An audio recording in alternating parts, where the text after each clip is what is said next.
Misaotra anao zay manaraka hatrany ity onjam-peo sy fahita lavitra ny biaisa sy ny radio mada ity tompolasy sy tompovavy androany alakamisy fa 5 volana febroary 2024 miaraka namana teknisianina tary amin'ny faliramanina rivotsika ary lalaina ao ambadika ao sy ireo mpanao gazety mpianatra ra zay miaraka amisika ary anko reo teknisianina mpianatra ra zay mifarembona mifanampy hahatotosa izao fandarana izao isaona ianko ny mpanao gazety marobe zay miparitaka sy ireo namana teknisianina any ambony any manao ny fandrindrana sy mifampitana ny sary sy ny feo ianao zay manaraka izany eto aterina sy any ampitan-dranomasina arabanay manokana de tolorana kokoa ny ray aman-dreny mahafinaritra be eny ambomanambola tanjonandriny eny manaraka atsika mihitsy izy mivady tantinina sy tonton de anaovana kokoa satria moa anisan'ny fampiresaka kely am'izay azadininy kokoa de tsy adino e fa dia arabaitsika izy ireo zany etsy tanjonandrina ambomanambola no iantefany zay kokoa avy aty amitsika izay nisy oloam-baoka rehefa aveo iaraka amitsika mamyrabendrina zay efa ny ambadika any izy raha ny fahazomba avao iaraka amitsika maharitratra am'ty androany ity fa mialohan'izany rehetrarehetra izany satria moa tsy mitsahatra mandefa amitsika ny tatitry ny fivoaram-baovao any Londrany mikasika indrindra ny fitsarana andramatoa Romy Andrianarisosy sy ny mombamomba nga Philippe Tabito zay voaroroy amina raharaha kolikoly avoleta zay mikasika ny arena kibon-tany eto Madagasikara amin'ny raharaha James Field zay orinasa misehatra amin'ny arena kibon-tany any Royaume-Uni zany ka hoan'ny omaly alarobia zany dia nanomboka tamin'ny 2 ora indray ny fitsarana rehefa nanokatra fitenenana ny procureur napafantatra ny olona rehetra fa ararana ny makasary anatin'ny fitsarana ho fampiarana ny 5,790 amin'ny cour pénal any Royaume-Uni zany resany zany satria manko natonga zay dia nanao fitarainana reo malagasy zay nanatrika an'ilay fitsarana zany any Londres fa nisy apahan'olona zay nakasary an'izy ireo ary nanaparitaka tamin'ny Facebook hitatsika reny soratra nandehandeha reny de rehefa napahafantatra sy nanao fitarainana izy ireo tamin'ny ambaratonga fitsarana tany Londres dia nampahafantarin'ny procureur zany fa rarana ny makasary en application ny article 1925 amin'ny cour pénal zany any Londres zany de voaray zany fitaraina nyreo malagasy zay nisy nakasary naparitaka tany amin'ny tambajotra sosialy zany de misy ny fanadihadiana hataondry zareo mikasika izay ary efa fantatra sy hita zany tamin'ny alalan'ny caméra atao amin'ilay fitsarana lehibe ireo nakasary ary tena entitra zany amin'ny famaizana izany fitsarana any Londres mikasika izany ary dia tsara nitondrana zany fanazavana izany de nampanatsona teo amin'ny hazo meloka zany ny iray tamin'ny James Field nanontaniana ny pitsopitsony ny samborana any Romy Andrianarisosy Philippe Tabito ary nanamarina izany izy ireo dia nisy ny document zay tsy ntononina nentin'ny greffe teny amin'ny juge zany nandritra io fotoana io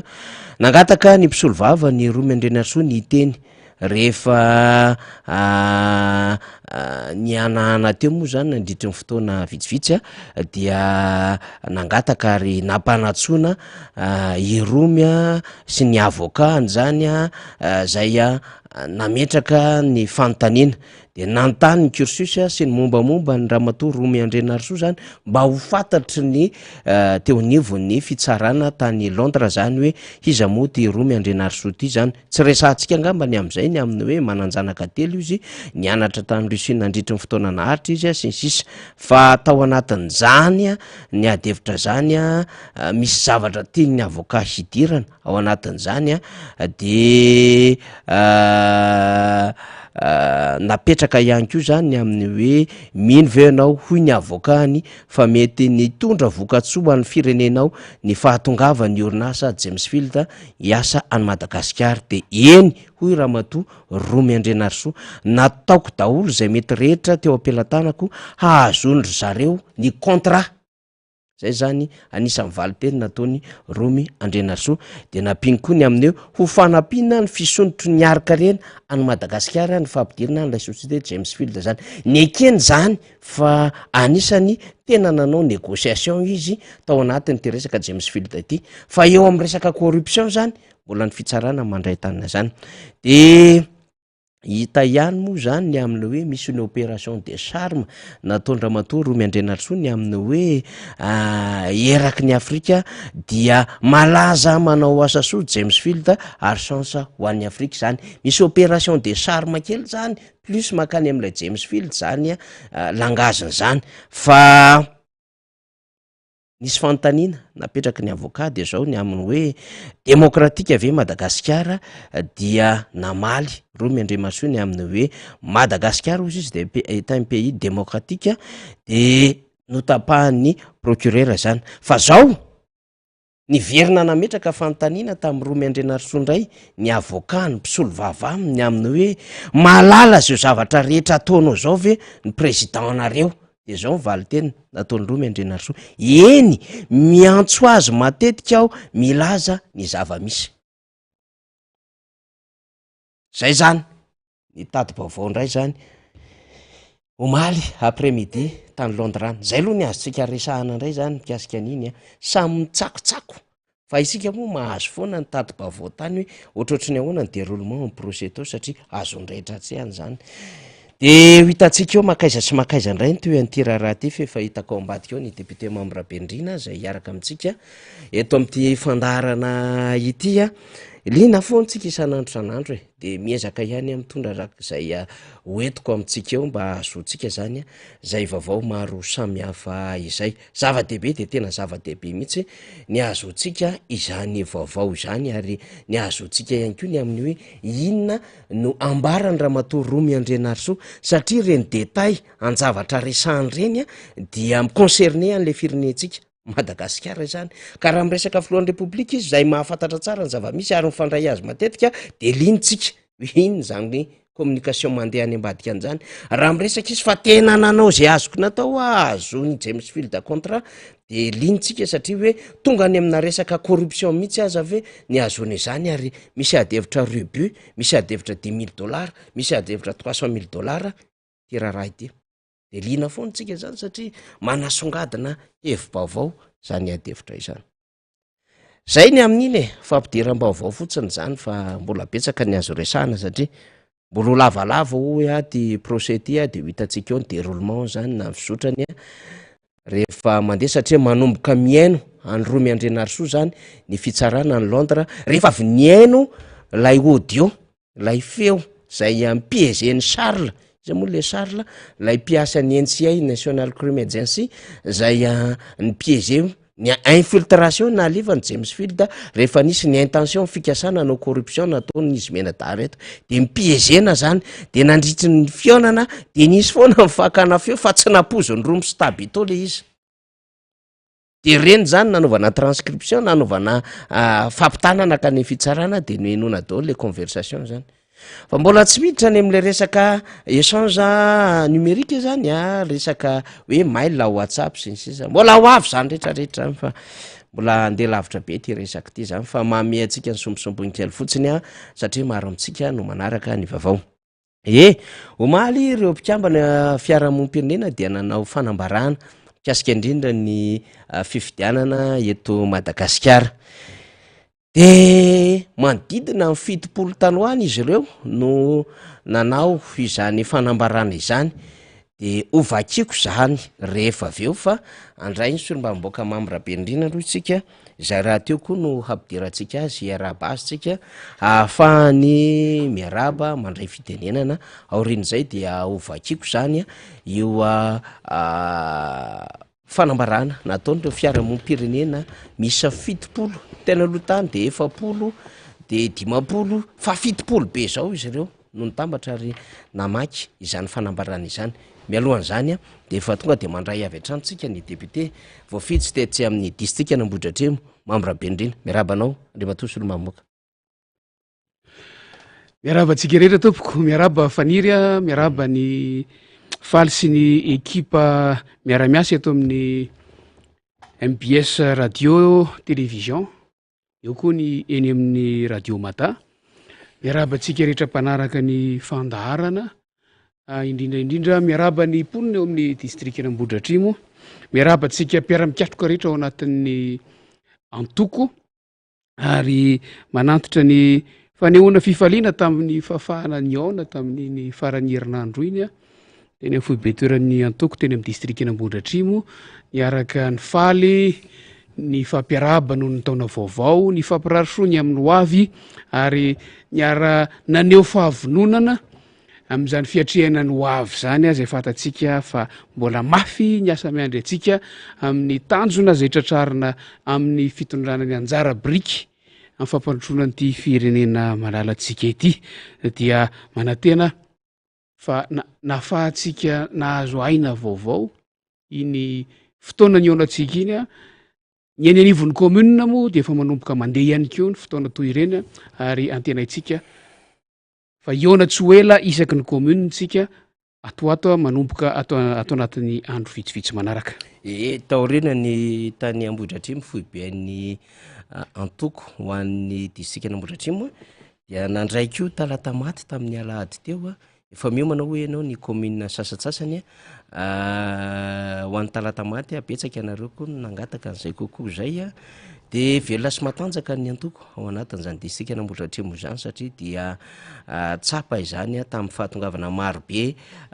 tamin'ny sabotsy teo teny Ambohidratrimo, ary ny fahavonona ny isaky ny commune zany tsy maintsy ambarantsika eo ihany zay. Any matosy olo mavomboaka moa zany rehefa misy ny fampitaam-baovao zay tokony ampitaina ho an'ny avy any Ambohidratrimo. Fa ovakiko ary lay fanambarana zay avy amin'ny fiarahamoniny pirenena teo de rehefa zay de hiditra amin'ny lafim-baovao sy fanadihadiana samy hafa itsika Andriamatoa sy olo-mavomboaka zany raha efa ao le izy faly dia ovakitsika angamba zay fanambarana zay mba ahafahantsika mitondra ny fanohizana ny fandarana zay afanafana amin'ny raharaham-pirenena sy ny tontolo ny fifidianana am'izao fotoana izao. Fanambarana fandraisana fepetra aingana ho fametrahana fatokisana sy fifampiresana am'lam antoka ho an'ny firendrany fifidianana ho avy. Izay fikambana amin'ny firaisamonim-pirenena manao soni ity fanambarana ity dia mampatsiahy ny mahasarobidy ny demokrasia eto Madagasikara. Ny fifidianana filoham-pirenena ny taona 2024 teo dia miendrika fa tsy azo nitokisana ny lisam-pifidianana, ary ny fanovana ilaina mahakasika ny rindra mpamokarana ny angom-baovao mahakasika ny olo-pirenena na état civil. Noferana ny fahafahany olo-pirenena sy ara-politika tamin'ny alalan'ny fandrarana ny fanaovana hetsika sy fidinina an-dalambe, izay kanefa fidinina an-dalambe voalaza ao anatin'ny DUDH, Déclaration Universelle des Droits de l'Homme, nakatoavina ny taona 700 ny famoretana izay atao amin'ny olo-pirenena mandritry ny hetsika avy amin'ny tandro ny filaminana. Fanaovana mpimamba ny aino amanjerim-panjakana, fampelezan-kevitra ny fototra sy ny bahana tamin'ny resabola sy fitaovana fa tsy tamin'ny hevitra. Tsy fangararana teo amin'ny lafin'ny fandaniana nandritra ny fampelezan-kevitra. Fisiny tsy maty manota eo amin'ny lafin'ny fantokan-dalàna amin'ny fifidianana izay hisiny tsy maty manota hatrany tamin'ny alalan'ny fividianana vato sy ireo endrika kolikoly ara-pifidianana izay hita ambesiny maro. Ny tahotry ny olo-pirenena hitoroka sy hanao hetsika noho ny famoretana izay mety hiantra arabatana sy eo amin'ny lafin'ny lalàna. Ny fisiny ny ahiahan'ny olo-pirenena sy ireo kandida manoloana ny fitalan'ny ny androm-panjakana amsahana ny fifidianana. Kely ny tanisan'ireo fangatahana mahakasika ny disadisa-pifidianana izay maneho ireo tsy fahampiny ny fanomanan'ireo antoko politika sy rafi-pitsarana misahana ny fifidianana. Ny fanoheran'ireo kandida maro anisa ny zotra-pifidianana. Ny fahatarana ny fahamoanseny ny tete-androm-pifidianana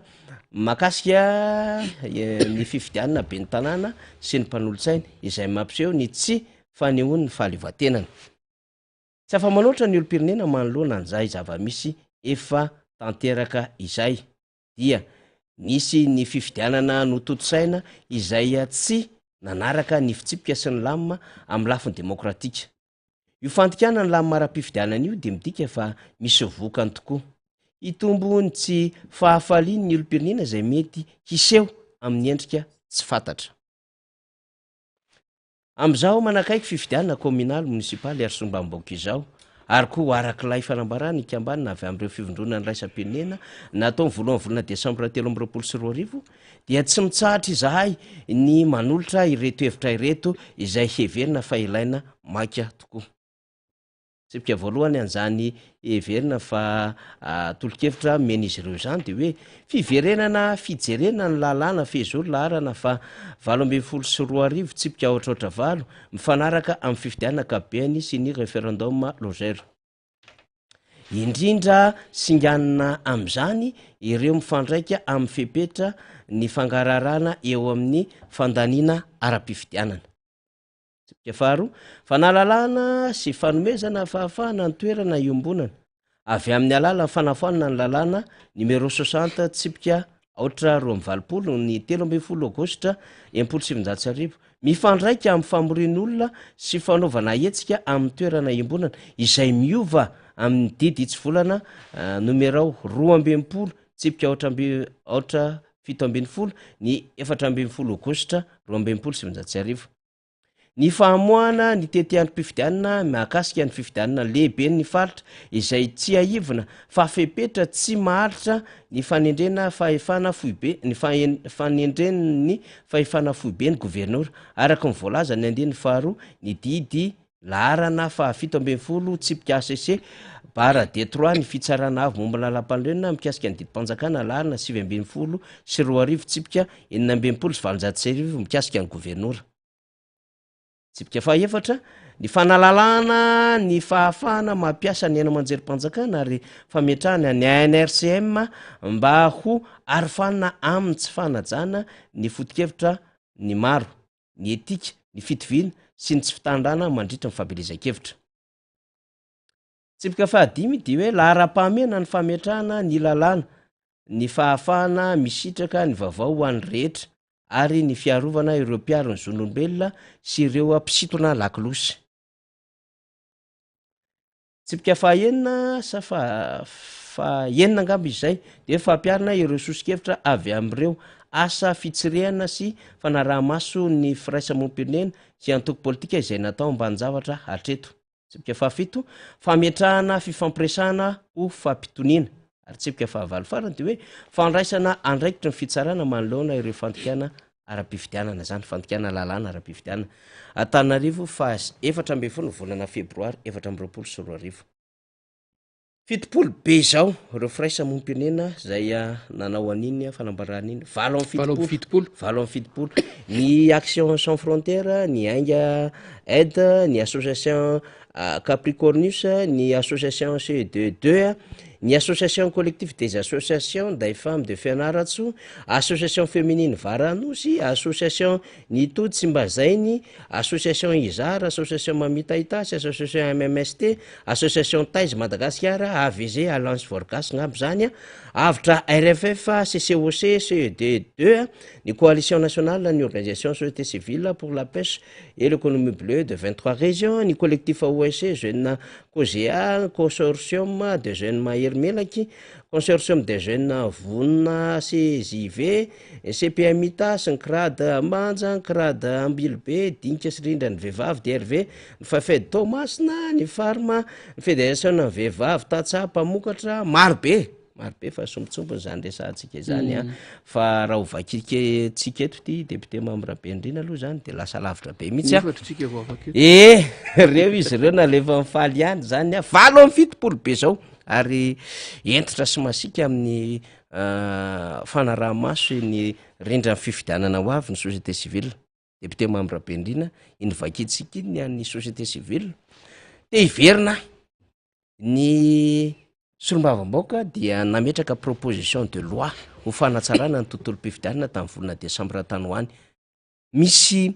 hifandraisany sa hitovitovizany ve reny endrika fanio-kevitra reny sy le hoe efa nilaza ianareo fa afaka mitondra fanatsarana amin'ilay loi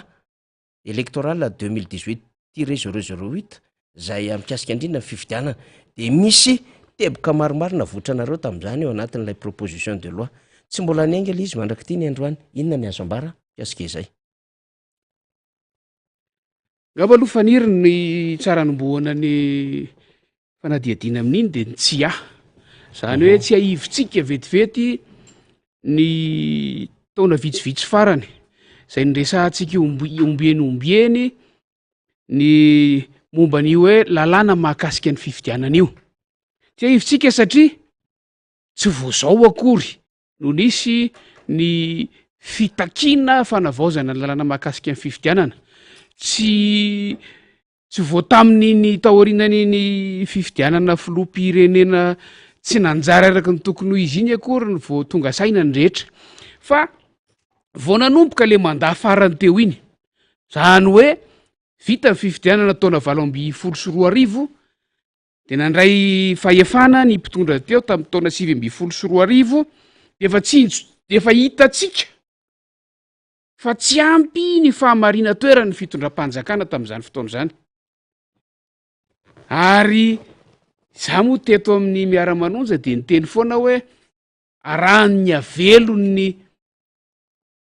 zavatra tsy nety tamin'ny fifidianana tamin'ny 2014 ny fitondram-panjakana ka mahatonga n'izay tsy fisian'ny fahamarina toerana izay satria nandritra n'lay manda dia tsy nitsahatra fa voaresaka foana ny tsy nety nandritra ny fifidianana 2014 ary tsarotsika tsara fa nandritra n'zany vanim-potoana zany no ny voahan'ny resaka doublon faniry tsy nisy nahalalan'zany resaka doublon zany talohan'zany fefa vita efa ataotsika efa niasa heritaona teo ao mpitondra mipongatra avy any ananany ilay resaka doublon de mipotra tsy kelikely ny zavatra tsy nety tamin'ny fifidianana iny fifidianana zay averintsika fa niezaka nanaiky ny rehetra zay foana masy le tanjona no hoe fifidianana madio mangarara tsara omana ary eken'ny rehetra niezaka nanaiky ny rehetra eny fa na de ny filomarika rahavalomanana izay fatatsika tsara fa rehefa tena ny zoina raha natao ny tena fanadiadiana tamin'ny fanatanterana ny fifidianana iny dia betsaka ny feonandeha betsaka ny azo olazaina betsaka ny pirofo ahafahana miteny fa tokony ho nahazo ny toerany filohan'ny repoblika tamin'iny taona 2014 iny fa niezaka mba hisiny ny filaminana mba hisiny ny fitoniana teto amin'ny firenena dia nanaiky izay nivoaka teo eny hatramin'ny ora farany fa rehefa nandeha ho le manda dia nandritra n'lay 5 taona voakororoka foana ary voaresaka foana ny tsy nety tamin'iny fitoam-pifidianana iny de teo zany nanomboka tonga saina hipiatsehitra ara-pifidianana tsy mpanao politika rery fa mpiatsehitra ny fifidianana mpanao politika moa zany efa mpanao politika izy fa ny mpisehatra amy resaka fifidianana zany hoe ny acteur zay rehefa miresaka am'ireo tsika de tany saitsika ny farafahakeliny ny acteur misy ny mpanao politika ny antoko politika zany misy ny seni misy ny sampandraram-panjakana hitsatsokajy zay voakasika ny resam-pifidianana misy ny fiarahamonim-pirenena izay misehatra indrindraindrindra amy resam-pifidianana fa indrindraindrindra ny vahoaka zay mpifidy tsy misy ny fifidianana raha tsy misy ny mpifidy farafakelina zany reo no atao hoe mpisehatra amy lafi ny ara-pifidianana de rehefa tonga sainy reo hoe raha izao no mitoy raha miveriny zavatra nitranga tamin'ny 2014 iny mbola ho zavatra hanahirana no nitranga tamin'le mandat teo aloha no hitranga aoriny ny 2024 ary nanomboka ny fanatonatona ireo mpisehatra amy lafi ny fifidianan'ireo ary ny fampiresadresaka tsy nisy fanavakavahana fironana ara-politika tam'izany fa na ny mpanohitra na ny pomba ny fitondrana fa tonga saina ny am'le izy na ny ataotsika hoe tsy momba ny asy ny any aroa ny société civile moa zany matetika no ao anatin'izay de samy nieritreritra hoe tsy anana fahamarina toerana ho ratsy lavitra no le teo zany ny toerany izay hitondra fanjakana aoriny 3 na izy na iza lany eo na iza tam'izany no nahatonga andreo fifanantonandreo ka nahatonga ny eritreritra hoe ndao sika hanao zay itariana ny rehetra makany amin'ny fanavaozana fanatsarana ny fenitra kapobeny mifeny fifidianana fa indrindra reo lalàna mahakasika ny fifidianana dia niaraka ny vory reo ny aona ary nahitana tam'izany hoe amin'ny alalany fikaonandoha-pirenena ataontsika hoe fikaonandoha fotsiny fikaonandohan'ny fironana rehetra ny firehana rehetra no ahafahana mamoaka an'izay zavatra zay de averiko ny tanjona tam'izany de hoe na iza lany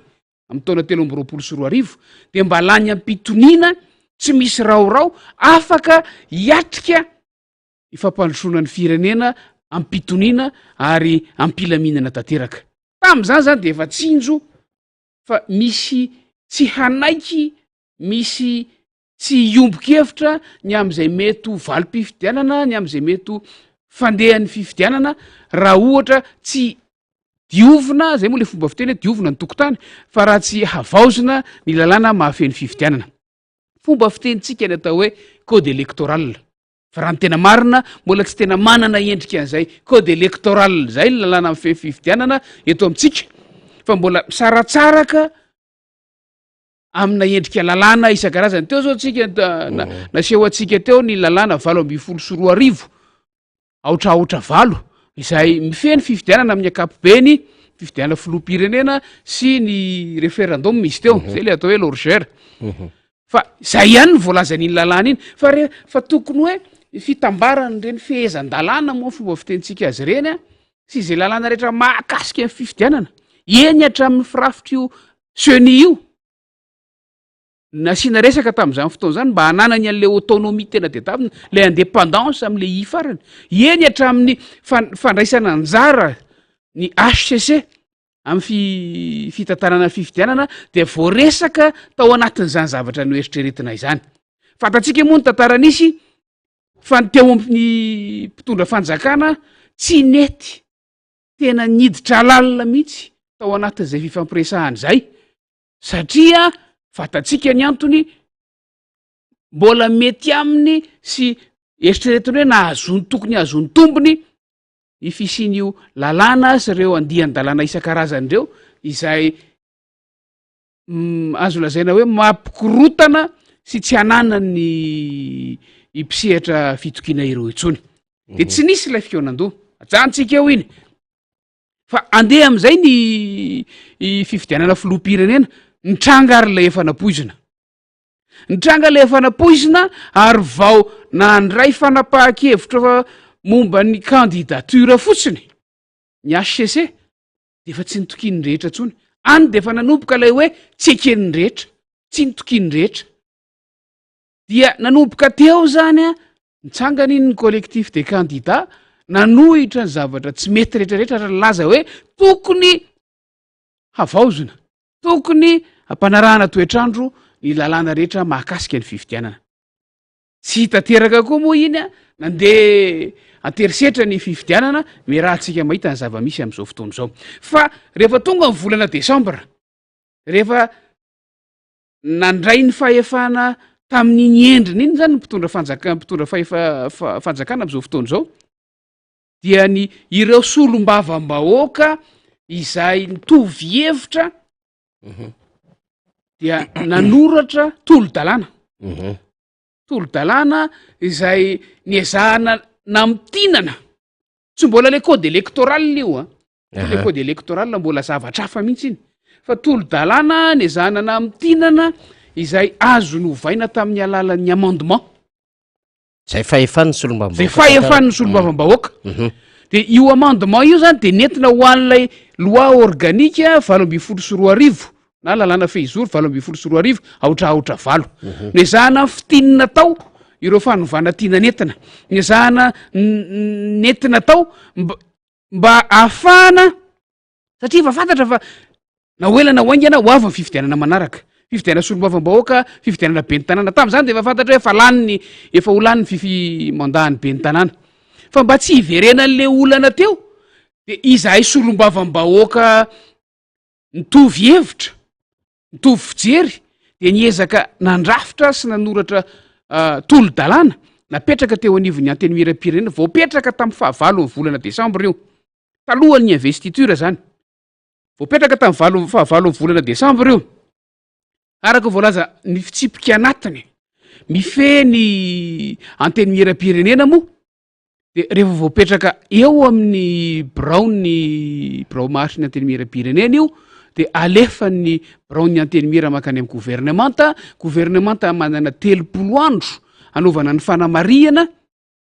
de tokony averina makany amin'ny anteny miram-pirenena io hiatrika ny dingan'ny fandaniana ny lalàna io le izy io raha ohatra hiditra amin'ny atsipiriany kokoa io zany izy manana endrika an'le tolo-dalàna efa nahazo numero izy tao arinan'io satria ity zavatra mivoaka amin'ny fahitalavitra am'izao ty de izy le mbola tsy voapetraka teo amin'ny bureau-ny anteny miram-pirenena fa rehefa voapetraka izy de nahazo ny larana fahasivy tamin'ny taona 2023 io izy io rehefa voapetraka io zany de nalefa ny filohan'ny anteny miram-pirenena nakany amin'ny gouvernemanta efa voaraininy any amin'ny gouvernemanta koa io tamin'ny andro asa ny apitso angamby izay tamin'ny ny apitson'ny andro vitsivitsy nanaraka ny nametrahana azy teo amin'ny braony anteny miram-pirenena de tokony hoe nanana 3 andro ny gouvernemanta io tsisy excuse tsisy fialatsiny hoe tsy mivory zay na hoe tsy tetatoerana ny lehibe ny gouvernemanta na hoe tsy ampy ho fotoana fa andro no isaina na ivory andro amanalina ary tsy misy matory zany no atao hoe miatrika ny raharam-pirenena zany hoe tonga ny tapaka ny volana janoary azo naverina tety anivon'ny anteny miram-pirenena io nodinian'ny anteny miram-pirenena ary nandraisana fanapahan-kevitra zavatra nisy de zao za manokana rehefa nampiantso fivoriana tsy ara-potoana ny finankevitra minisitra de nanantena fa ho tafiditra tao anatin'ny ordre du jour ny anteny miram-pirenena lahadinika tokony hodiniana nandritra an'io fivoriana tsy ara-potoana io iny tolo-dalàna zay nentina iny kanefa ny rahantsika nahalala fa tsy tao le izy fivoriana tsy ara-potoana moa rehefa tsy voasoratra ao anatin'lay zay voalaza ao anatin'ny fiantsoana de tsy azo resahana mandritra ny fivoriana tsy ara-potoana eo am'izay zany mipetraka fanontaniana hoe atray zary ny fahavononan'ny fitondram-panjakana hiatrika ny hoavy indray sy hiatrika ny fifidianana am'ty taona 2024 ity de zao tsika mifamoron-dray ary miray feo ireo fiarahamonim-pirenena 7 de namoaka ilay fanambarana teo iny a zay vakiny faniry teo zay irahantsika mahita araka ny lazaiko teo fa tsy zava-baovao satria tsy vo zao no nisy ifangatahana fanavaozana an'ireo lalàna ireo tsy zava-baovao iny tsy hoe voany société civile akory nangataka an'iny vo zao fa société civile manamafy ny fangatahany zay efa nahitany ohatra any am-boalohany manamafy ilay tolo-dalàna efa napetraky ny solombavam-bahoaka ary tsara ny manamarika fa tsy iny ihany akory ny tolo-dalàna efa nipetraka teny anivon'ny anteny miram-pirenena nandritra ny fivoriana ara-potoana faharoa farany teo iny fa efa nisy tolo-dalàna hafa nandeha nitokana napetraka solombavam-bahoaka hafa mahakasika ny fifidianana ihany koa fa rehetrarehetra reny de fanamafisana azy ka tsara ihany faniry fihezitsika vetivety hoe inona moa zany ny voalaza ao anatiny iny tolo-dalàna iny zany hoe le teboka vavety zany le teboka vavety ao anatin'le izy mizara ho teboka efatra ngeza be ny antony ny tolo-dalàna zay napetraka iny teboka voalohany mahakasika ny fanavaozana lisym-pifidianana anisan'izany no hoe fanamafisana ny fandraisana anjaran'ny antoko politika sy ny fiarahamonim-pirenena ary ireo fikambanana hafa ao anatin'ny dinga ny fanaovana ny fanavaozana ny lisym-pifidianana. Rehefa miresaka fanavaozana eto de refonte satria fatatsika tsara zavatra nyainantsika tamin'ny refonte zay natao tamin'ny 2024 zay saika tsy nataonyity fitondram-panjakana tamin'izany fotoana zany. De zany hoe ao anatin'io tolo-dalàna napetraka io zany dia misy ny fanamafisana ny fandraisana anjaran'ny hantoko politika amin'ny alalan'ny fandefasany solotena mazava ho azy, ny fiarahamonim-pirenena toy izay ihany koa sy ireo zay hita fa tokony tsy ho afaka miala amin'ny zany resaka fandrafetana sy fanavaozana lisym-pifidianana izany. Faharoa, tsy mbola le teboka faharoa akory fa ao anatin'izay le mikasika ny refonte zay ihany, fametrahana mangarahara kokoa eo amin'ny fomba fiasan'ny CENI sy ny CLRE. Manaraka ny fahafahana ary tia de saika naverina napetraka foana mbola voalaza moa izy teo tamin'ilay fanambaran'ny société civile teo fa ny hoe fametrahana sazy lalàna nge mahafinaritra tsara rehefa misy ny lalàna fa mifandikana ny lalàna mila saziana. De fametrahana sazy amin'ny fanaovana osoka amin'ny fanaovana ny lisym-pifidianana. Tsy hoe rehefa misy osoka hita te tsy teroa de miala maina na tsy malasa tsy maty manoto ireo mpanao osoka fa misy ny sazy izay ampidirina ao anatin'izay tolo-dalàna izay. Fa ny teboka faharoa de makasika mihitsy ny fifidianana. Misy ny hoe fatatsika tsara ny fanaikana hoe ilay fomba fiteny voambolana ray fa fiantsona ny fidy rehefa hiatrika fifidianana. Inona ny tiana teboka tiana resahana tao anatin'io? De voalohany indrindra tokony hoe alavaina kokoa ny fiantsona ilay mpifidy 90 andro izy teo. De ao anatin'iny tolo-dalàna napetraka iny zany de mametraka hoe tokony 20 andro. Zany mitombo 30 andro. Tombo 30 andro mihoatra amin'ilay teo aloha. Inona ny antony? Lasa fitaovana politika ampiasain'ny mpitondra fanjakana le izy fohy loatra. Io moa le resahako foana hoe vao manomboka mandat ray de efa tokony hivoaka ny datin'ny fifidianana manaraka satria fantatry hoe lany tapitra io mandat io am'izao daty. Fa lasa fitaovana politika ampiasain'ny mpitondra fanjakana ilay calendrier électoral le fotoana iantsona gouvernement ampifidy. Ka rehefa manomboky lasa manomboka eo zany vao mahalala momba fifidianana, datim-pifidianana ny mpisehatra rehetra. De eo ihany koa satria efa niainantsika teto zany misy lay atao hoe élection jumelée na élection miaraka atao, de misy ny fanadiadiana, misy ny tena fametrahana ohatra ny amin'ny fanatanterahana an'ireny fifidianana karazany roa samihafa nefa miaraka atao reny ka mahatonga fifanelingelenana indrindra eo amin'ny fanaovana fampelezan-kevitra. De eo koa ny ametrahana ny hoe inona mariny ty pré-campagne ty, ahoana no amaritana azy. Satria tsika de miresaka an'io foana rehefa miresaka fifidianana, pré-campagne aloha vao campagne. Efa tsy misy lalàna mame an'izany mifehy an'izany pré-campagne zany hatreto. De ao anatin'io tolo-dalàna io zany misy hevitra, misy sosokevitra mipoitra ny amin'ny hoe ahoana ny fomba amaritana ny atao hoe pré-campagne amin'ny fifidianana anankiray. Teboka fahatelo ngeza be manaraka de ny eo amin'ny famatsiana ny fampelezan-kevitra sy ny resaka ara-bola rehetra, famatsiana ny fifidianana. Fantatsika tsara fa lasa fitaovana ara-politika koa, lasa fitaovana faniliana candidat ary lasa makasika zon'olombelona mihitsy, zonona olom-pirenena ty resaka caution ty. De anisan'ny mipetraka ao anatin'io tolo-dalàna io ihany koa ny famaritana mba tsy hisy fanavahana amin'ny fiteny frantsay moa izy de napetraka hoe fixation non discriminatoire de la caution, mba tsy ho lasa anana dikany hafa ndray ny caution mantsy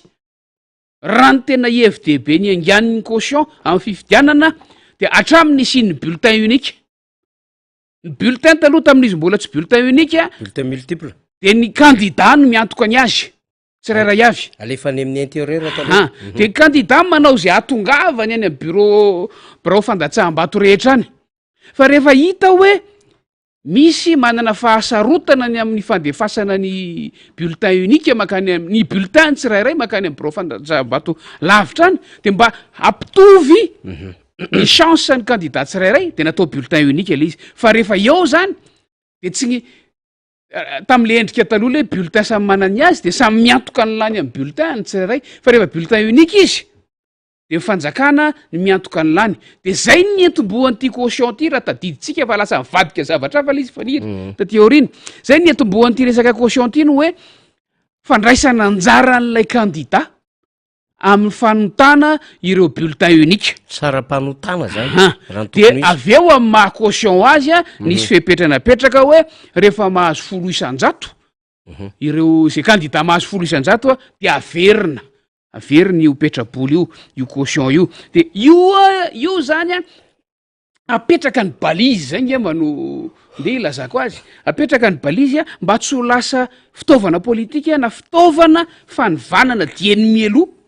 ireo zay te hilatsaka, zay manam-panirina hilatsaka, zay manana vina tiana ampiarina eto amin'ny firenena amin'ny fifidianana ity resaka caution ity. Akoatr'izay ihany koa efa natsangana teto amin'ny firenena lay atao hoe CCFVP, Commission de contrôle du financement de la vie politique, fa hatreto asa firy amintsika mahafantatra ny fisiny io, fa hatreto tsy ampy ny fahefan'io commission io commission io zao de napetraka hampanara-dalàna ara-pitantanana ara-bola ny famatsim-bola mandritra ny fifidianana, mandritra ny campagne, mandritra ny fampelezan-kevitra, famatsiana vola ny candidat ray. Ny traikefa nananantsika hatreto de zao no hoe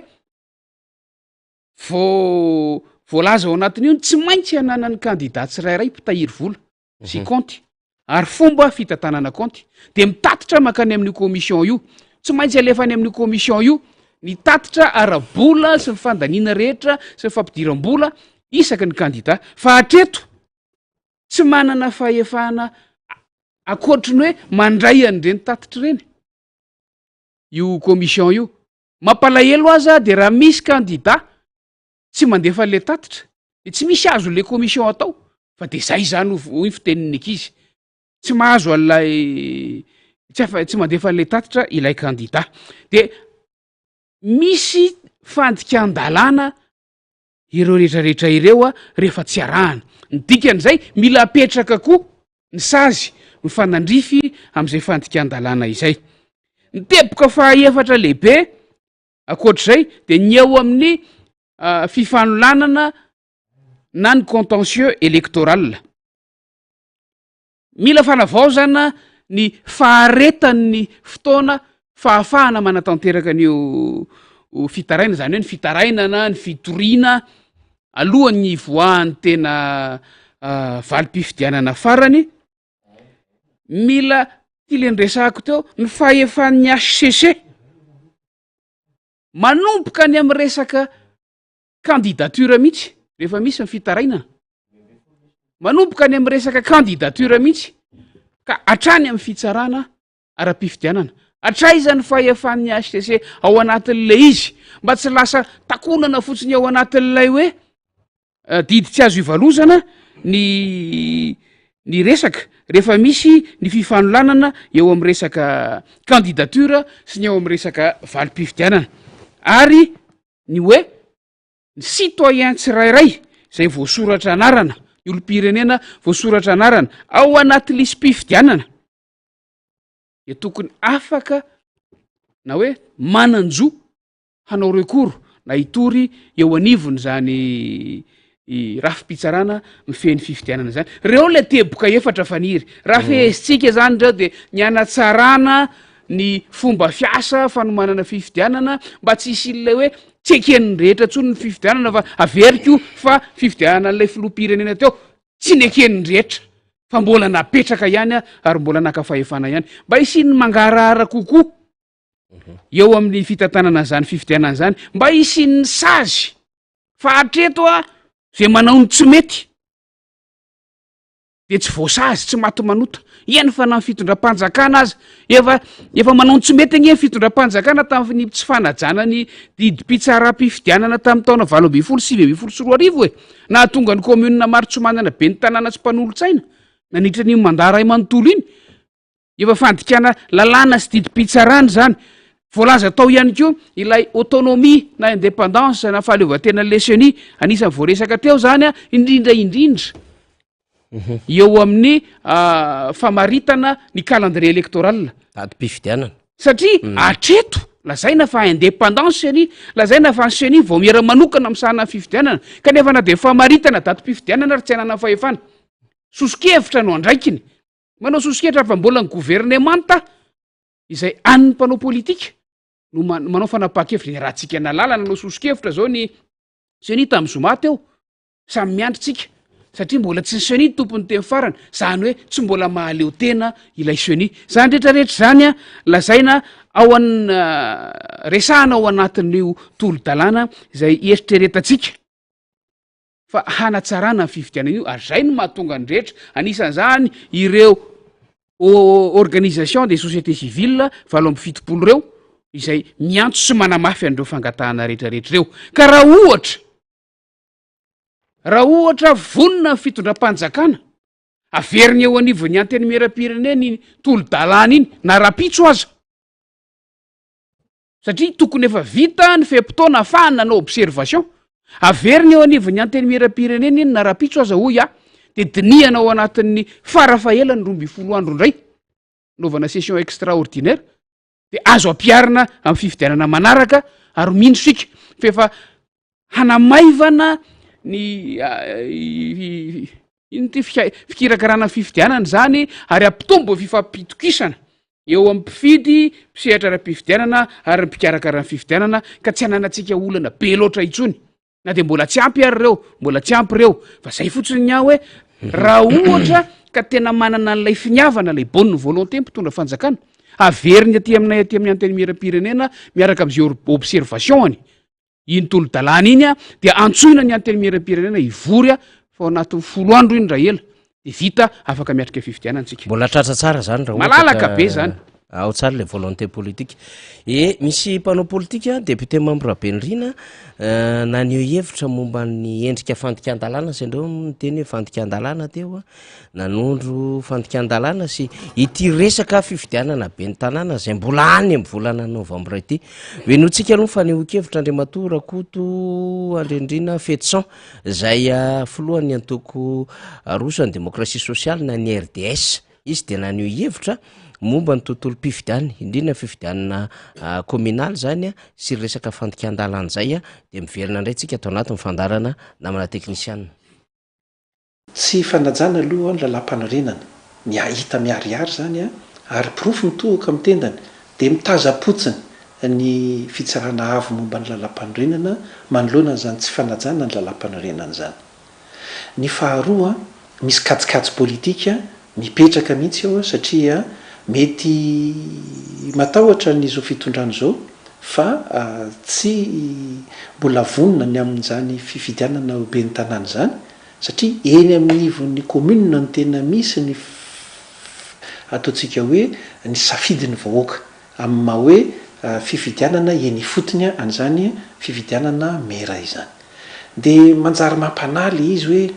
be loatra zany ny fikajiana ny janona eo amin'ny toerana zany hitazona n'le fahefana ary zavatra tsy ampandroso ny Madagasikara zany satria tsy ilay fifantohana amin'ny fampandrosona ny firenena ny tena tadiavina fa ilay fiazonana n'le fahefana mba ahafahana mangeja an'izany fahefana zany ho tanan'olo tokana dia zay zavatra izay tsy isiny ny filaminana ary tsy ampandroso ny firenena efa mbety teny matetika ny amin'ny hoe tia tena loatra kosa izao fitondrana zao hoe raha nangataka ireo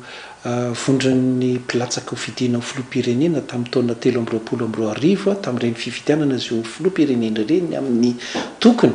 hanatsarana ny lalam-pifidianana na ireo rijateny hijerenana zany amaritana nisy anaovana ny fifidianana zany dia nanampitsofina izao fitondrana zao ankehitriny dia mahita ry zareo fa misy lalam-pifidianana zay tokony ho atsaraina zany hoe miaika any izy zany fa misy ny zavatra tsy mety fa rehefa tsy mamaly ny tombontsoa manokana dia hainy manao azy ankehitriny natao mihitsy ny fivoriana tsy ara-potoana ny antenimiera mba hafahana mandinika n'zany fanitsiana ny lalam-pifidianana zany dia mbola zavatra tafiditra ao anatin'le hoe kajikajy politika foana zany ary tsy hitondra fitoniana dia ometsiny ve ny ivelan'ny fitondrana na ireo mpanohitra raha ohatra ka mitsikera foana any zavatra zay ataony zao fitondrana zao satria tsy mahay manaja tena izao fitondrana zao de ohatra ny fanandrifindrify ny zavatra nyresahantsika teto ny zava-boalazana le mato fetsorako tondrendrina zay filohany antoko RDS teo zany raha nylaza am'le resaka kajikajy samihafa ataon'le fitondrana lay fitondrana tsy tsy manaiky hanana finiavana mba hanatsara zavatra kanefa manana fahefana afaka miantso fivoriana tsy ara-potoana manana fahefana afaka mitondra fanitsinana fanovana mba hanino avy ny firenena zany rehetrarehetra izany manaitaitra ohatran'izay ny fomba fanaovana politika sy mpanao politika ary mitodika any amin'ny fitondrana lisytsika moa nandefa ny mifaneho-kevitra iny satria everitsika fa amina lafiny zavatra ohatran'izao dia betsaka no tokony hitondrana an'izay faneho-kevitra izay zay ny amin'iny zany mbola devoir miandro ny mpanao politika zany miandro ny eo anivon'ny seny miandro ny eo anivon'ny gouvernemanta indrindrandrindra ny solombavamboaka satria raha ohatra ka tsy tratra am'izao zany iny proposition de loi iny mijanona foana iny ao anaty vatasarianao raha ohatra ka tonga indray zany solombavamboaka manaraka mandaa manaraka ao aoriana ny 7 volana me dikan'izay dia azo foaziny zany mba hanadiovana ny tokotany hanatsarana ny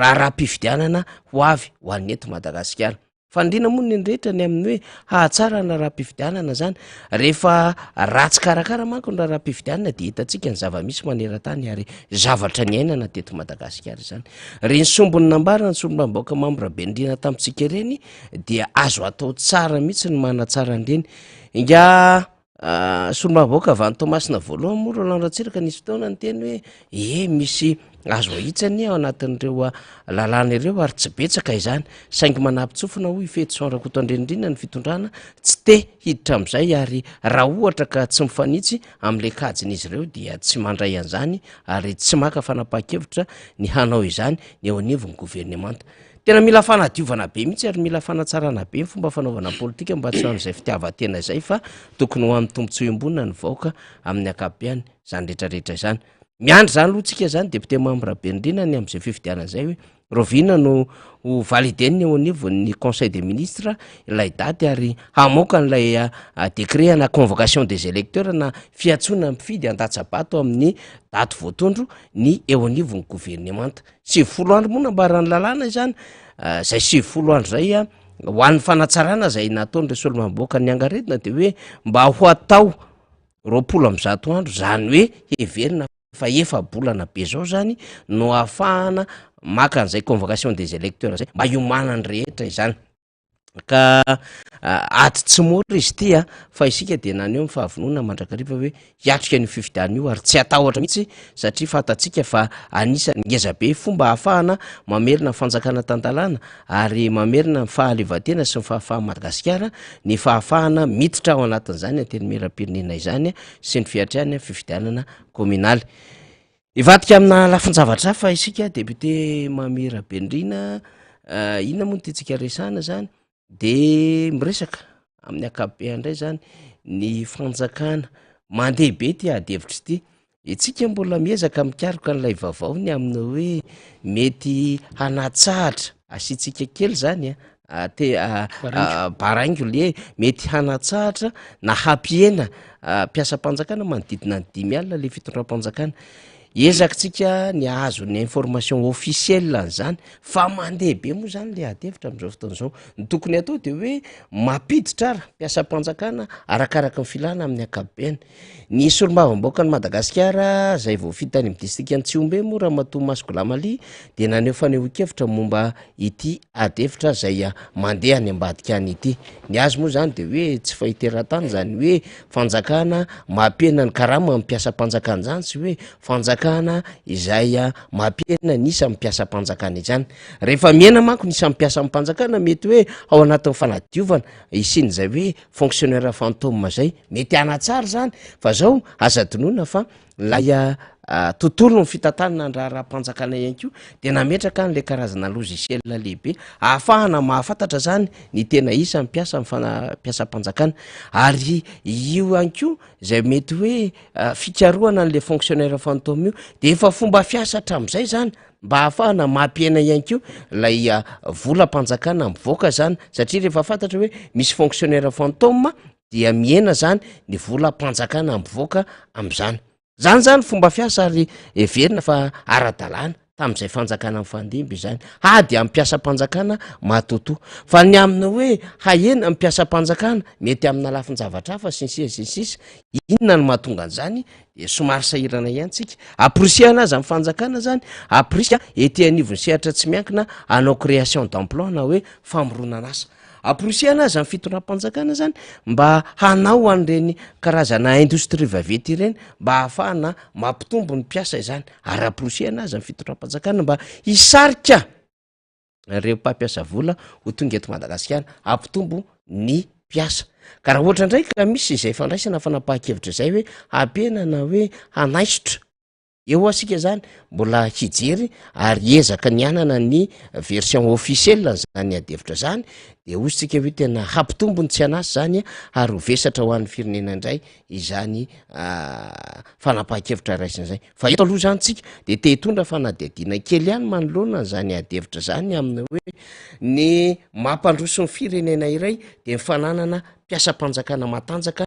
mpiasa-panjakana velona tsara mpiasa-panjakana ampy-karama ary mpiasa-panjakana zay tsy manao kolikoly rehefa voafehy ireo zany dia azo antoka tsara ny hanana ny firenena fandrosoana ary ho tanteraka le hoe Madagasikara tsy maintsy mandroso fa raha mbola am'izao endry mibaranahana sadasada zao sy ny amin'ny tsy fahafehezana ireo departementa samy hafa sy ireo fananam-panjakana orinasa-panjakana ka mety hiditra zany izy tsika hoe tsy amin'ny tombo mihitsiny zany adevitra zany ho an'ny fampandrosoana ny firenena izany no hoentitsika ao anatin'ny ty adiady sy fandalina na tsotsotra ity mbola zay afaka ambaratsika aloha no hoentitsika fa hatreto isika tsy mbola afaka manamarina tsara zany hoe aiza avy amin'ny departementa zay tantanina sy mifandray amin'ny fanjakana no hiarany zany fanesorana fa na fampienana mpiasa-panjakana zany mbola mila fantarina daholo zany hoe departementa iza androm-panjakana iza no voakasika zany no ny anton-javatrinona no mahatonga an'izany rehetrarehetra izany hikariko isika ho isika fa efa nambarantsika teo fa hoe ny fomba fikaroana n'ireo mpiasa-panjakana matoto fonctionnaire fantôme de tena asa andavanandro zany mila karohana zany satria atao hoana kosa moa no andoha olona andoha volan'olona zay tsy fantatra ny fisiny tsy fantatra ny toeram-piasana ary tsy miatrika izany asa izany de nanao ezaka tam'izany foana zany ny teo anivony ministera ny asa mpanjakana sy ny asa sy ny lalàna sosialy fomba fiasa zany ary ny filomarikaravalomanina tamin'ny tatona firenena de nametraka tsara izany mazava tsara ny ady hoe ady amin'ny mpiasa-panjakana matoto dikan'izay zany tsy zava-baovao zany zay resantsika izay fa ny mifanohatra am'izay kosa raha ohatra ka miseho izy noho ny miolana arabola na noho ny antony maro samihafa ny any ivela manko rehefa manena ny isa mpiasa raisina dia dikan'izay efa ny robot na hoe efa miasa amin'ny alalan'ireo sehatra zay voabaiko ara-tsolosaina zany na voabaiko ararinan-damina zany ny orinasa matoa mampiena am'izay olombelona miasa izay fa misy sanda foana omeny ny fanjakana nyreny olombelona zay voaterina tsahatra tamin'ny asan'ireny zany de aprosiana ikaroka zavatra fa adevitra mandeha zany depute mambrabendrina de hosokafatsika eto am'ty fandarany ty fa mbolo resahantsika lalindalina kokoa rehefa tena mivoaka am'izay tena hoe version officiel na amin'ny lafiny officiel zany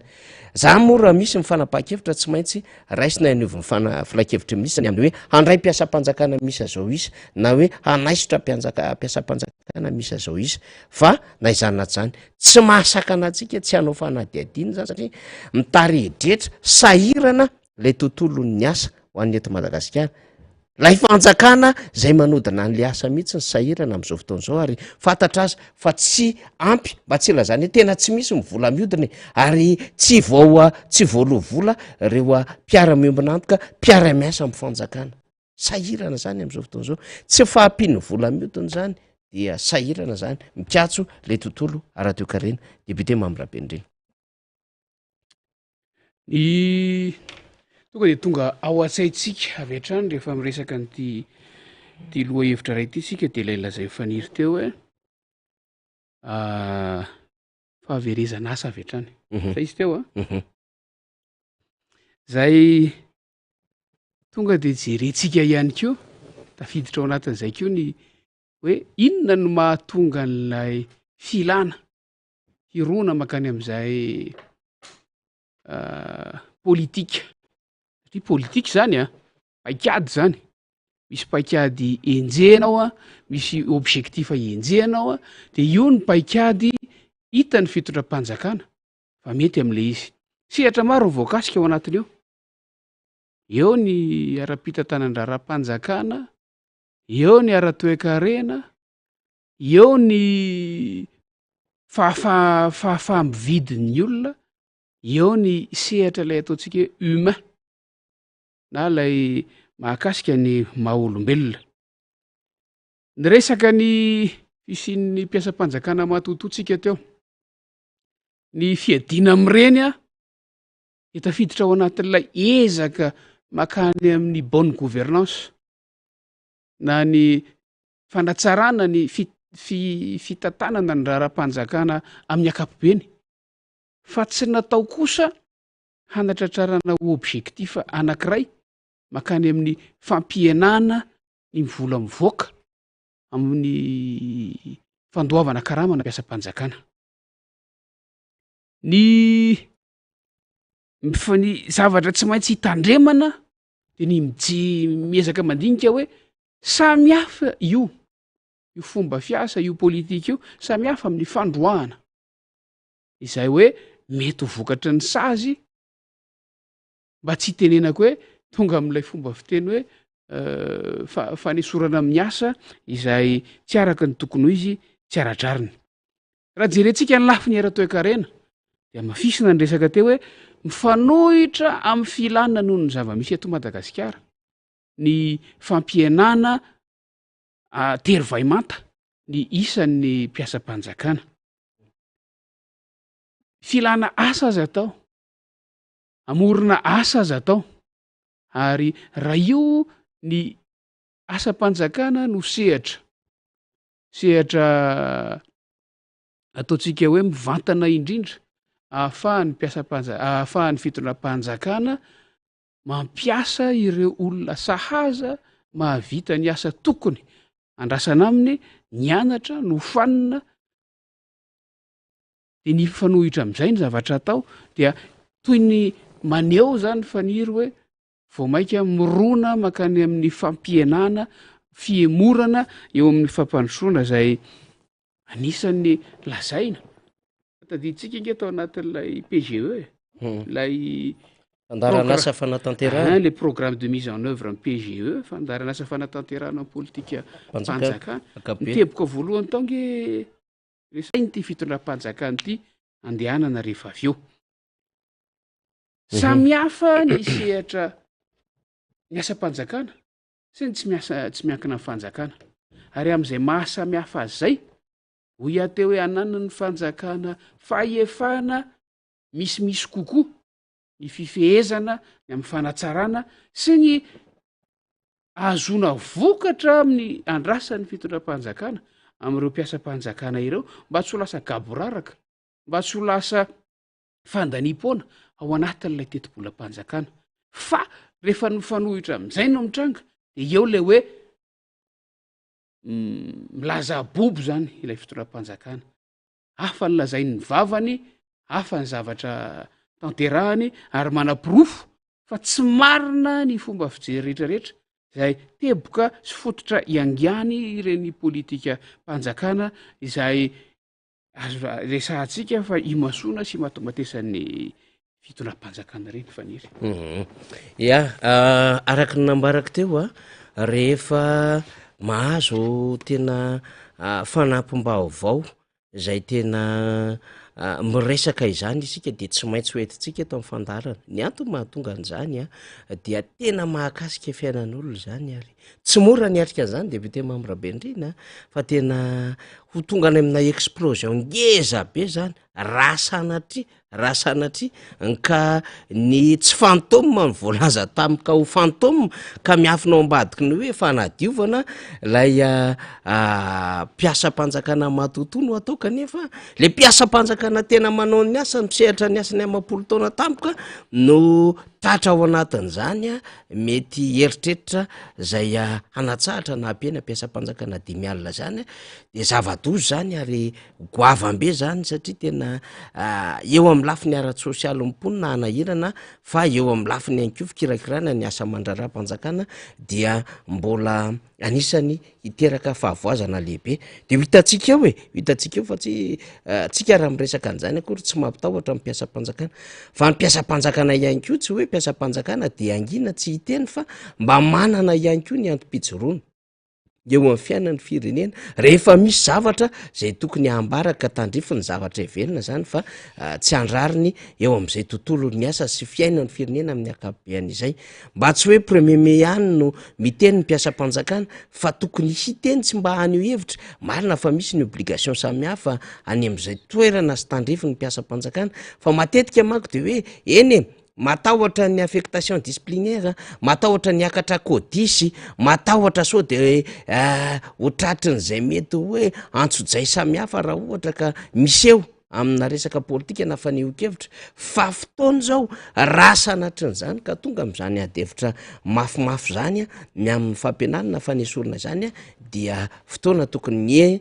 hiombona ny mpiasam-panjakana ho isika fa mbola hiresaka moatsika rehefa tena ampy tsara ny élément d'information zay eo an-tanantsika maraparantsika rehefa aveo depute Mambrabendrina fa misy fanihokevitra zay nataony ny mpitarika ny fikambanana Fivato Andriamatoa Rawily vahiny izy tamin'ny fandarina miara-manonja omaly ary nahazotsika akony zany de nisy nanontany verina kely zany tsika ny fifidianana nisy nanontany ny amin'ny hoe tsara vera mba haverinareo ny amin'ny hoe reto daholo mbola lalàna miandry ho an'ireo solombavam-boaka na tokony hiandry ny anteny meram-pirenena vaovao rehefa tonga izany fepitao-piasany ny anteny meram-pirenena vaovao amin'ny alalan'ireo solombavam-boaka vaovao andray ny asandray ao aoriana ny fifidianana ny volana May ano any de misy sombotsombon-dalàna heverina tamin'izany fotoana andrano tsy hoe hiverina moa zany fa nambaranga Rawily ny amin'ny ireto sombotsombon-dalàna reto tokony hanaovany solombavam-boaka ho avy eo proposition de loi satria tena anisany manimba ny système sy anisany mitarika ny olana politika eto Madagasikara de nanontany anareo zay nieno radio sy nijery fahitalavitra tamina hoe mba tsy arakala izy fa azo averina ve dia esaka zany zay hamerina azy eto amin'ny fandarana eo amin'ny 9 minitra eo lay fanazava-kevitra ny entin'ny Rawily de ndaola izy averina vetivety aoriana zay tsika esaka ny hitondra lafim-panazavana hafa alohan'ny tena maranana ny fandarana ndao ary notsika vetivety namana teknisiana misy sationan-dalàna zao zay ano melo tena antosoko ny depute hoe nefa tena miatra amin'ny ataony ohatra fotsiny zao fanira hoe inona ny fandraisan'le fanaovan-dalàna sy le fiainam-boaka amin'ny ankapobeny zay manko le tsy azony olona matetika rehefa mpanao lalàna zany de eritreretin'ny olona fa zavatra ohatrany hoe maivamaivana tsy mahakasika ny fiainany nefa miakina amin'le lalàna fetezan'io sy ny tsy fetezan'io mampivoatra ny fiainan'ny olona na mampivara otsa na mampivaralila ny fiainam-bahoaka. Ohatra fotsiny zao ny lalam-pandrenana iainantsika sika amina tany republikana sady demokratika dia mazava fa malalaka ny faneho-kevitra, liberté d'opinion, liberté d'expression. Misy nefa ordonnance tany amin'ny 60/082 raha anao famoriam-bahoaka ohatry ny solombavam-bahoaka. Io ordonnance tovoleta amin'ny lalàna zany. Zay efa tany amin'ny taona 80 zany.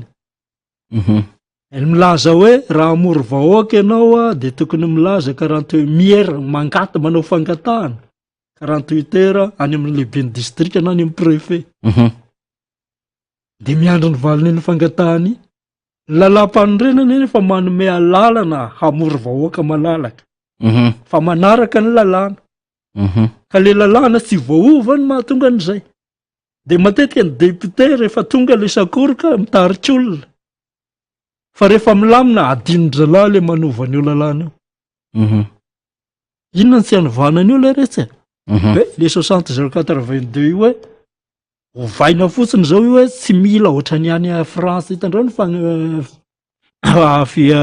grevy any amin'ny tany mandroso reny nga misy fisakanana sady tsy misy fiarahana. Satria ny azy efa voalaza ny lalam-pandrenana ohatry ny atsika ihany dia ny tokony hoe ny lalàna zany hoe tsy angatahana anao fangatahana fa manao filazana fotsiny. Any amin'ny préfet de police na any amin'ny lehibe ny district hoe mampahafantatra anao izahay fa hamory olona tsy hay na atao hoe 48 heures na 72 heures pitombona. S'informer zay ny tokony ho izy. Au lieu de demander. Au lieu de demander. De zay no mifanaraka amin'ny lalam-pandrenantsika zay. Na izany tsy vitan'ny député ny manova. Donc zany tokony misy proposition de loi zany. Proposition de loi manao an'io. Manova an'io ifanaraka amin'ny lalam-pandrenana. Satria tsy fanovanan'io no miteraka fahatiolona isaky ny fihetsiketsena sy mitifitra ny miaramila. Ohatra ray zay. Misy lalàna tokony haisika io zao. Satria ny assemblée no karazany institution de contrôle. Contrôle eto tsy misy contrôle zany. Misy ny inspection générale de l'État zao. Fa tsy mahaleo tena io. De misy lalàna tokony hovaina zany ampaleo tena. Io mbola mangataka ordre d'émission any filohan'ny république sy ny primature. Voafaka manao inspection. Misy maire tokony atao na any amin'ny toerana hafa zay anaovana inspection. Inona ny dikan'izany? Ka rehefa kipan-dralahy de tsy omeny le ordre d'émission. Amboary zany lalàna zany. Tsy fikitena zany amiteraka halatra ny ovina. Apitatana any. Ary ny inspection générale de l'État anisan'ny teny ihany amin'ny fahaverezam-bola betsaka ihany eto amin'ny firenena. Zay ne le isika hoa tsy miaraka ny tsy misy fahatrana zany eto fa be vola eto. Fa taridrano kilaila. De zara vilana de misy olombisiny mijalabona miarena pirenena eto. Ny lalàna sika tsy mamela azo enjenako. Zay ny mahatonga avokavoko ny république ny assemblée nationale averitra matetika isaky ny mahazo micro zay. Fa tsika ry amin'ny exécutif arivana ny kotabaisika. Kony azy zay tapaka ry no arahanitra. Menao fahalalàna angalatra izy tsy angalatra. Tsy misy balizy akory afahana manenjika azy. Ray, faharoa, manaraka, efa ohatra roa zay meko anao tao zay. Miresaka haute cour de justice antsika zao. Ny texte fanenjehana ny olona tsarainy haute cour de justice any ny membre ny gouvernement sy ny chef d'institution, président ACC, haute cour de justice misarany reny sy ny président assemblée sy ny premier ministre ary ny membre ny gouvernement. Fa le texte am'le procédure fisarahana azy am'izay indray rehefa tsy lany eo amin'ny assemblée nationale de tsy azo anjehana. Misy commission mise en accusation. Misy commission mise en accusation de manao fiapiko io isa fotsiny zalahy. Tsy tratra koroma. Lasa tsy miasa ny haute cour de justice. Satria io ny autorisé zany makany amin'ny procureur zany mba ahafahana manenjika an'ilay manana olona volonté sy fiavana. Tena anisy ny firenena eto amin'ny firenena ve tsika? dikitiana fotsiny hoe le andinin-dalàna na atao hoe mandalo eny fa rehefa indrono fiampikota de tokony avy de mandeha ho azy fa tsy mandrak'izay fiampikota de tsy asa zany ny atokoro de zay mangalatra ihany ny mpangalatra zay ane le manay hoe ain-dehibe ny firenena io assemblée nationale io zay efa ohatra telo zay raha tsy teny fotsiny misy maro be ohatra hoe lalàna momba ny fokon'olona zay mahakasika vahoaka maro be inona moa io mahatonga tsy fandripahalemana any amin'ny kitifotifotrany ihany zany faniry hoe exécution sommaire tsy fakahitana ny satria ny antony tsy manana fahefana io le resaka hoe décentralisation resahana foana le olona ny fotony nefa misy ordonnance mbola tsy foana 73 009 tamin'ny andron'ny colonel Ratsimandrava tamin'ny 3 no hoe le andraikitra sy ny hasin'ny fokon'olona tany amin'ny intérieur io atao amin'ny intérieur mbola ao zay fa io fokon'olona io efa tenintsy foana na de misy lazaina fa nangalatra ko ny fokon'olona rehetra miteny hoe tsy nangalatra io de ny fisarana afaka manasa azy ihany hoe nangalatra io na tsy nahita azy anamafisana zay lalàna sy fahefan'ny fokon'olona zany ateny miram-pirenena no manao an'izany inona ny tsy anaovany an'izany ary iny le sombony kely azo naverina zany satria raha ohatra ka hoe ny faneho-kevitry ngara wily lava de lava lizy misy adiny ray teo eo omaly tamin'ny fandarantsika de le sombony no oetitsika ato anatin'le fandarana goavambe zany le hoe assemblée nationale na anteny miram-pirenena ary ho an'ny atokotiako Madagasikara reo solomamboaka dia tsy nitazapotsiny tsy mipetrapotsiny ary masika sy entitra fomba fiasa ao anatin'izany anteny miram-pirenena zany tsy namela orery ny amin'ny hoe de navela ny gouvernement rehefa nanao rapport d'activité tsy afaka manao débat fa tena mienjana mihitsy ny solomamboaka ty mety zany ny ambarany lalam-pandrenana tsy mamela irery am'izany hoe tena kamo na hoe tsy mazotanao fasafasy na fifanatrehana amin'ny vatany zany gouvernement mitsoka mihitsy aza ary mitady hevitra sy irika mihitsy aza fa tsy amelany solomamboaka ty zany hatrany amin'ny ALFR na ny loi de finance rectificative malaina am'izany gouvernement ny proposition de loi mo maromaro netana ary nandritry ny zay asa nandritry ny 5 taona ho an'ny anteny miram-pirenena zay dia anisany maro anisa tonga mivory foana tsy mba mikilavaka ny solombavam-bahoaka tiako Madagasikara de matetika mandray anjara amin'ny asam-bomera foana ary mitondra ny heviny ao anatin'ny adevitra mafana eto amin'ny firenena ka raha nandefa reny isika dia mametraka ny mahazava-dehibe ny assemblée nationale tsetsatsetsatsyaritra ihany le sanan'izay député Mambrabendrina ny amin'ny hoe tena goavambe ny asan'izany solombavam-baoaka izany indrindra moa mbola ho an'ny fanohizana ny tolona ho avy eo sy ny andraikitra maina ataontsika kely fotsiny angam'izay raha ohatra ka misy pasoanao kely zay adevitra zay satria de iomana am'izany nge ny vahoaka ny ametraka ny safidiny an'ireo solombavany sy ireo hitondra ny etaetany ary hiady ho azy eny anivon'ny anteny miram-pirenena alohan'ny idirantsika aloha hevitra hafa amaranana an'ity fandaran'ity rehefa avy eo efa any amin'ilay fifanentanana amin'ny resaka fifidianana moa zay faniry ny amin'ny hoe fampitohy foana le resaka entitsika ny amin'ny hoe fanentanana ny olom-pirenena handray ny resaka fifidianana ho tena zava-dehibe amin'ny firenena fanontaniana mipetraka tany andafy tany lazainao teo ny hoe demokratika avy Madagasikara fa misy valy teny am'izany zany tsy vita ny eny fa hoe inona no anam-porofonana zay valy teny hoe mahademokratika Madagasikara zay fa raha ny zavatra misy ny ainatsika zao mbola lavitra be an'izany demokrasia zany Madagasikara kanefa ny demokrasia fatatsika efa miainga avy any amin'ny resaka fifidianana io ary zay no mahazava-dehibe ny fifidianana ary rarany ny antoko raha mirona makany amin'ny fifidianana ny fotony satria akoatra mafifidianana zay hitondra azy zay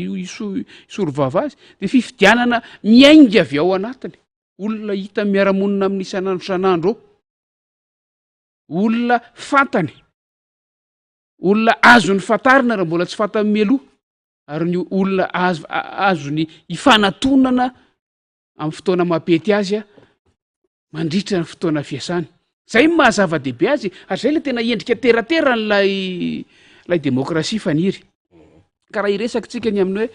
hoe fifidianana zay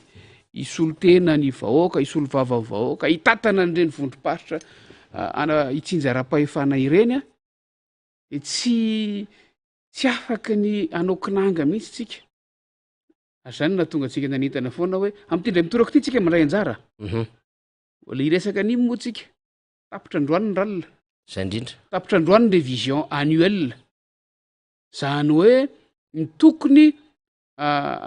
hanamarinana ny anarana ao anaty lisy-pifidianana na ampidirana raha mbola tsy ao zay le nyteneniko teto tam'izany fotoana zany tsa ro tokom-bolana lasa zay rehefa tonga ny 5 ny volana febroary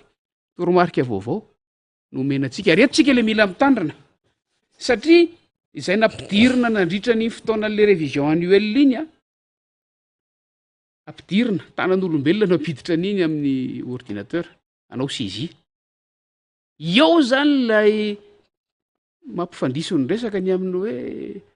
latsaka teo ampanaovana saisie sy ny sisa sy ny sisa na anaran'olole fatao aza ahitsika ho votsitra ilatsaka amin'iny ka raha avy nanamarina ny anarantsika sika teo iverina le lisitra vita voatota impression afaka tsy haiko hoe firy herinandro izy iny eo tsika vo tena mila manamarina tena efa nitrango ty re olona kandida tany amina commune tany amin'ny district nambodratrimo tany matoa le olona kandida ho mpanolosaina commune any matoa le olona kandida voasoratra tao anaty lista fa rehefa tonga le lista avy natota tany tsy tao le anarany tamin'ny androm-pifidianana zavatra nitrango zany tsy afaka mifidy le kandida de eo zany no ampitana ho avy moa ny fifanentanana araky ny dingana tandrify sy sahaza rehefa aveo sy mivanim-potoana fa rehefa tafaverina iny lisitra voadio iny eo tsika vo tena mila manamarina hoe sao de nandritra le famerenana azy tany latsaka le izy rehefa aveo ia de tsika moa tsy nitsahatra foany teto amin'ny fandaratsika nanao fanentanana ny mba hahafahan'ny olom-pirenena zany manoratra ny anarany ao anatin'ny lisy-pifidianana tsy mora ny ady atao amin'ity tanindrazantsika ity sy ahafahana zany manatsara ity tanindrazantsika ity ahafahana mitondra fanovana ahafahana mitondra zay mety hoe fandrosoana ho an'ity tanindrazana ity de misy anjara briky marobe tsy hoan'ny mpanao politika irery ihany na fiaraisa-monim-pirenena fa miainga avy aminao olo-pirenena izany andraikitra izany amaranantsika azy député Mamirabenirina tany amin'ny district Nambohidratrimo ohatrany nisy fitokonana nandalo zay nataony fitaterana teny asy izay commune Anosy Ala ve mahazo an'iny alakamisy iny zay reo fiara-pitatitra no nanao izay fitokonana zay antony ara-pitaterana le izy eo amin'ny lafiny zotra zay mikasa hiditra handeha hitrandraka izany zotra izany mino fa mety nahita kely any vaovao iny député Mamirabenirina miasa mafy any Ambohidratrimo ny fitaterana satria falitry maro vatana zany de anisany somary lavidavitra kely amina kilometatra 10 miala ny renivohitra zay tena hoe mitaky fitaterana maromaro mihitsy zay dia nisy izay fitokonana zay inona ny azo ambara kely mikasika an'iny satria misy manontany aty amintsika le izy député Mamirabenirina amin'ny herinandro tokoa iny nisy nampalaza Nambohidratrimo sy ny manodidina azy nalaza tamin'ny resaka fitokonana ty resaka fitateram-bahoaka ty de azo lazaina hoe fiainana andavanandro mponina rehetra tsy any Ambohidratrimo ihany ary tena maharary ny vahoaka satria vaiakandrina tsy voafehy izany tsy voafehy ao anatin'le izy reo mpitatitra hatreto aloha zay ny zavatra misy lay tranga tamin'ny herinandro de sahala am'izao faniry hoe nanao nandray fanapahana hanana coopérativa vaovao hisahana ny miala eo an-tampon-tanàna Nambohidratrimo commune Andrenivohitra Ambohidratrimo makany Antananarivo Renivohitra ny fiadidina ny tanànana Ambohidratrimo. Dia zay no niteraka an'ilay tsy fahafaliany ny mpitatitra izay niasa tamin'ny faritra iny. De eo mampametram-panontaniana hoe rehefa misy zavatra kely tsy mahafaly an'le mpitatitra ve de ndeha hitokona ny mamay azy. Rehefa fitorana nefa le zavatra tsy mahafaly de tena hoe tsy any amin'ny mivonto no manahitaina ozy izy ny fitenin'ny ankizy. Satria ireo leny tokon'ireo de mpitatitra miala any Anosy ala makany Antananarivo. Lay fanapahan-kevitra mahakasika ny commune Ambohidratrimo. Commune Ambohidratrimo sy Anosy ala samy hafa, samy manana ny mpiadidy azy ireo, ary hitatitra ny vahoaka eo Ambohidratrimo makany Antananarivo. Nisy taona ataoko hoe maromaro nahabanga n'io fitaterana mivantana ny ala teo Ambohidratrimo makany Antananarivo, fa talohan'izay taona maromaro zay nisy foana io, nanana ny lignany manokana ny commune Ambohidratrimo Renivohitra. Fa noho ny banga io satria nijanona le coopérative dia tsy maintsy ny mpitatitra avy any amin'ny Mahitsy sy Anosy ala no mandray ny eo Ambohidratrimo. Fifandaminana natao zany mba hisin'ny fitaterana andreo mponina avy eo Ambohidratrimo. Fa miverina milonina zany zao fitaterana eo Ambohidratrimo makaty Antananarivo Renivohitra. Dia rehefa nandray fanapahan-kevitra ny commune Ambohidratrimo de ny any Anosy ala ny tesitra de andeha hitokona ho fa tsy hitatitra ny vahoaka amin'iny faritra iny.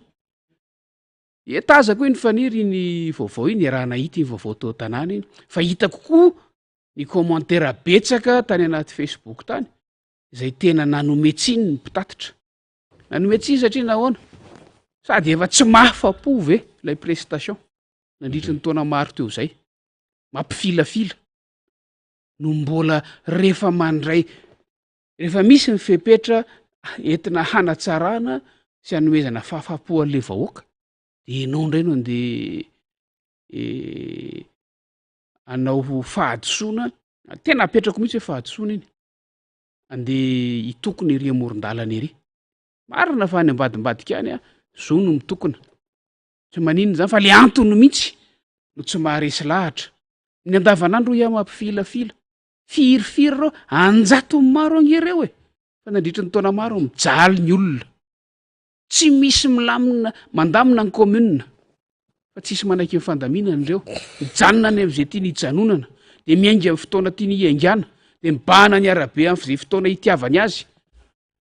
de tsy tonga any amin'ny toerana tokony hodiana fa miodina andalana daholo ireo.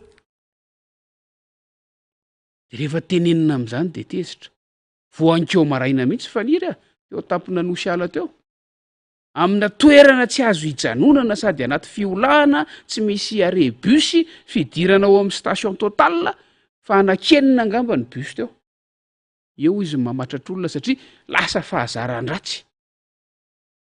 Ny arrêt nefa eo ambany eo malalaka. De rehefa tenenina amin'izay de tezitra. Atao amiko ato moa ny laharan'lay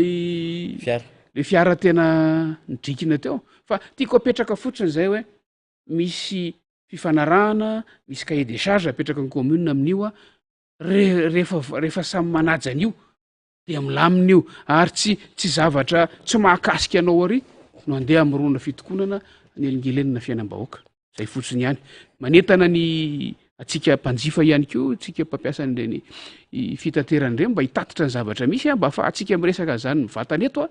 fa tsy manjaka tokana akory. Ho amin'ny tombontsombahoaka daholo no mahatonga ny solombahoaka mamorabendrina miresaka an'izay, satria fitateran'izany de manome zany izay hoe tombontsoa makany anivon'ireo mpanjifa amin'ny alalana. Izy moa mpanjifa de hoe le vahoaka taterina amin'le fiara fitaterana. Zay ihany koa ny didiny solombavam-bahoaka, miaro ny vahoaka, mitondra ny hevitry ny vahoaka sy ny etaeta amin'ny vahoaka, de nentina atao anatin'ny fandaharantsika zany. Tsy hoe politika foana ny resahantsika fa afaka miresaka raharahara sosialy itsika satria mba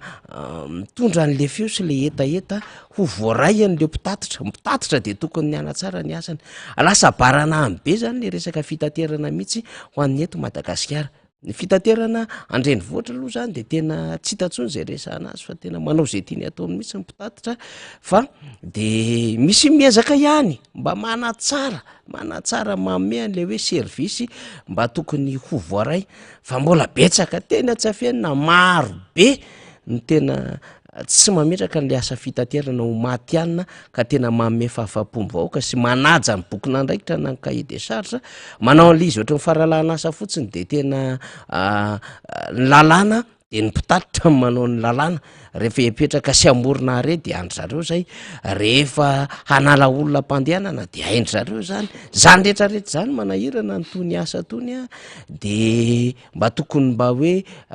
piasa amin'ny amin'ny alalan'ny mpamily sy ny mpamely mpanampy tena maty anina mahay an'le asa manao an'le izy fa tsy